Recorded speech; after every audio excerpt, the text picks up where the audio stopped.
आहे, मात्र सरकारने अद्याप मागण्या त्यांच्या पूर्ण केल्या नाही. पुढे काय पाऊल उचलावं जरांगे पाटलांनी, काय वाटतं तुम्हाला? ते मी जरांगे पाटलांचं मी असणारा परवा दिवशीच म्हणालोय की त्यांनी आता त्यांचा लढा हा पॉलिटिकल लढा केला पाहिजे. कुणबीच्या संदर्भातली मागणी मान्य झाली अशी त्या ठिकाणी दिसते. आता गरीब मराठा आहे, या गरीब मराठ्याच्या संदर्भातला प्रश्न त्या ठिकाणी शिल्लक राहिलेला आहे आणि तो सरकार असं म्हणते की शिंदे आयोगावरती अवलंबून आहे अशी परिस्थिती आहे. 20 तारखेला स्पेशल अधिवेशन बोलवलेलं आहे. त्या स्पेशल अधिवेशनाचा मसुदा काय आहे तो सरकारने अजूनपर्यंत कोणाला सांगितला नाही, शेअर केला नाही. त्याच्यामुळे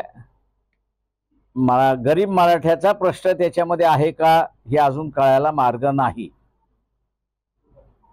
जरांगे पाटील यांना एवढंच सांगतो की 20 दिवसाच्या आतमध्ये आपल्याला आचारसंहिता लागेल आणि आचारसंहिता लागला की कुठलाही निर्णय होणार नाही.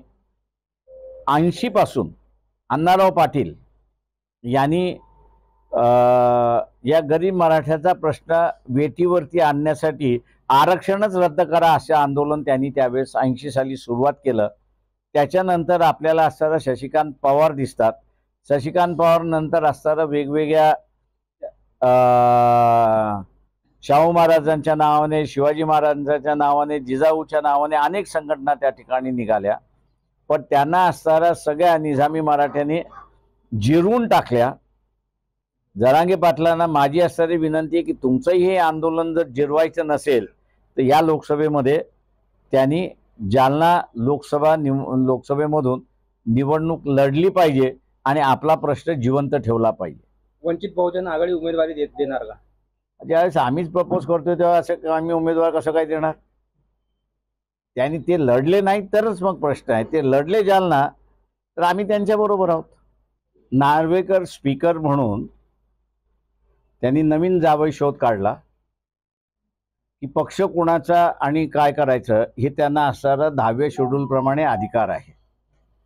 10व्या शेड्यूल मधला जो अधिकार फक्त स्पीकरला दिलेला आहे तो एकच आहे की जे फुटतात ते जर इतर पक्षामध्ये मत झाले नाहीत आणि ते 2/3 पेक्षा कमी असेल तर त्यांना डिस्क्वालिफाय करण्याचाच अधिकार आहे, दुसरा अधिकार नाही. दुर्दैवाने नरेंद्र मोदी हे असणारे फायनान्शियल म्हणजे आर्थिक चोरी जी आहे त्याच्या विरोधात कारवाई करतात आहेत, पण जे इंटेलेक्च्युअल चोरी करतात आहेत किंवा इंटेलेक्च्युअल डिबॉर्चरस आहेत त्यांच्या विरोधात जी कारवाई झाली पाहिजे ती कारवाई दिसत नाही. कारण का इंटेलेक्च्युअल ज्याला आपल्याला म्हणता येईल चोरी होते किंवा डिबॉर्चरसनेस होतो हा पूर्णपणे व्यवस्थेवरती परिणाम होतो अशी असणारी परिस्थिती आहे. तेव्हा सुप्रीम कोर्टाचे काही निर्णय आणि राहुल नागवेकर स्पीकर म्हणून ज्यांनी दिलेले निर्णय हे इंटेलेक्च्युअल डिबॉर्चरस आहेत असं मी त्या ठिकाणी मानतोय. इथे राजकीय पक्ष संपवण्याच्या दृष्टिकोनातून प्रयत्न होता.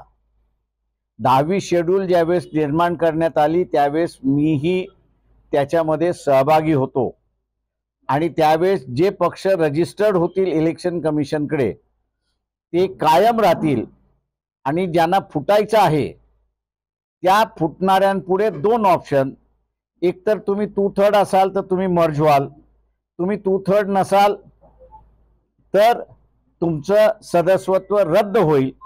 हाच इश्यू फक्त असणारा स्पीकरकडे त्या ठिकाणी ठेवण्यात आला होता. कारण का राजकीय पक्ष हे आज नाही म्हटले तरी देशाच्या एक संघाचे प्रतिनिधी आहेत असं आम्ही त्या ठिकाणी मानतो. पक्ष संपला तर मग देशामध्ये एकता दाखवण्याचं असणारं जे एक माध्यम आहे ते माध्यम संपवण्याचं काम हे नागवेकरांनी इंटेलेक्च्युअली फार व्यवस्थितरित्याने केलं. त्यांच्या इंटेलिजन्सियाला आम्ही असणारा दाद देतो, पण एवढं सांगतो की हा देशाला परिणाम करणारा निर्णय त्या ठिकाणी राहणार आहे आणि म्हणून येणाऱ्या विधानसभेमध्ये आणि लोकसभेमध्ये हा एक चर्चेचा विषय होईल असं मी त्या ठिकाणी मानतो.